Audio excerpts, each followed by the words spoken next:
Hello my dear friend, this is Phil again. Welcome back to my channel. So today I got a great news for you guys. The Bethesda just launched their next PTS right before Christmas.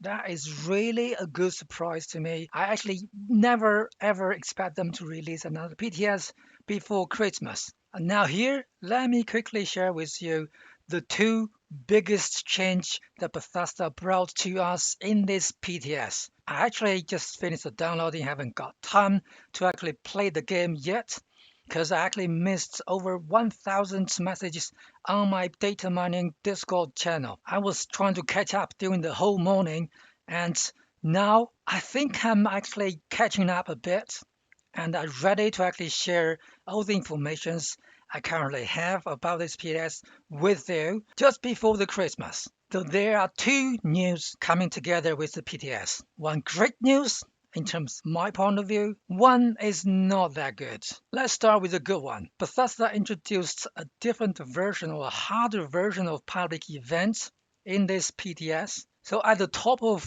every hour, there will be a public event with mutated enemies, which means all those mutated enemy we fought in the daily operations, they actually emerged from the underground dungeons and popped to the top of the surface. At this moment, only the public event, not the triggered event, will have this mutated version, and they actually have two levels of mutated version.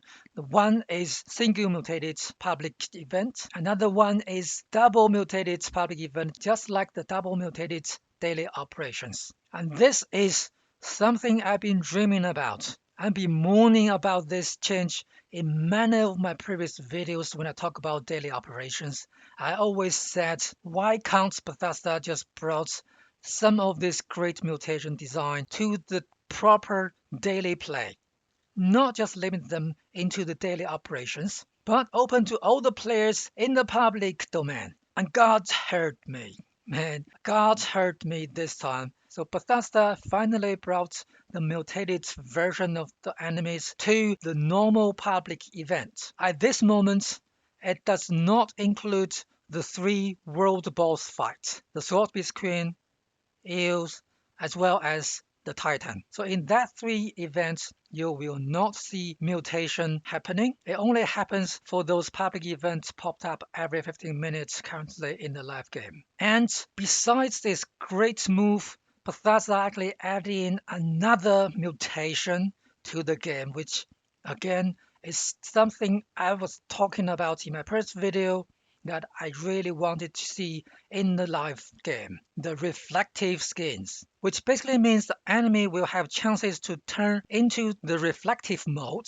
for about 5 seconds, and during that 5 seconds, it will reflect 25% damage it received to the people who are actually causing this damage. I know a lot of you are gonna be pissed, especially for those vast critical builds, especially for blooded builds, because that means you're gonna get killed by yourself very easily if you don't pay attention to the status of the mob or of the target you are currently shooting at. But for me, I really get fed up with spamming your bullets to any mobs you see in the game. It makes the game so blank, it's tasteless. There's no challenging at all, especially for some OP or meta builds, the blooded critical shot build.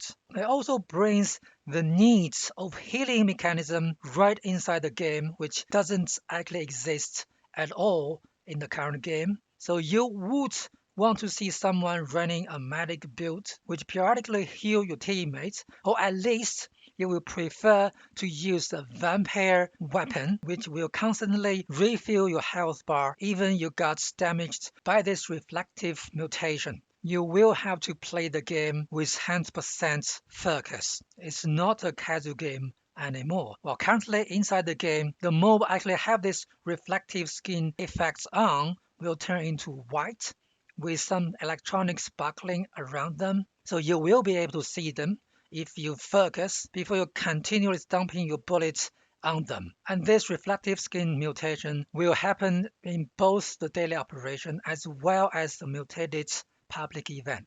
Player to play this mutated public event will get more actual loot after the event. You will get more script, you will get more legendary loot, you will get more Steam packs, you will get more junks, and you have a chance to get new ingredients that Bethesda just added into the game, which is called Infusion reagent. And the infusion reagent is used as an ingredient to craft some new consumables, which is called infusions. It has very powerful effects which can last for a short amount of time, and each infusion will have tiers. Currently I have tier 1, 2, 3, and each higher tier can last longer.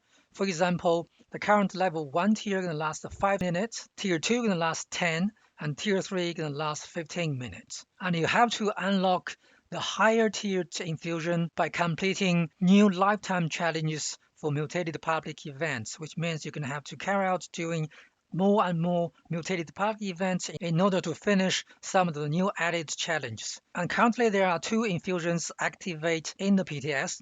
First one, the Steel Skin Infusion, which basically gives you all the benefits of wearing a full set of power armor, like the 42% damage reduction, like the extra strength, no fall damage. I have no idea whether it's a synergy with the power armor related perks, for example, the stabilized. Will you be able to benefit that perk when you have the Steel Skin Infusion on? I don't know, I need time to actually test that out.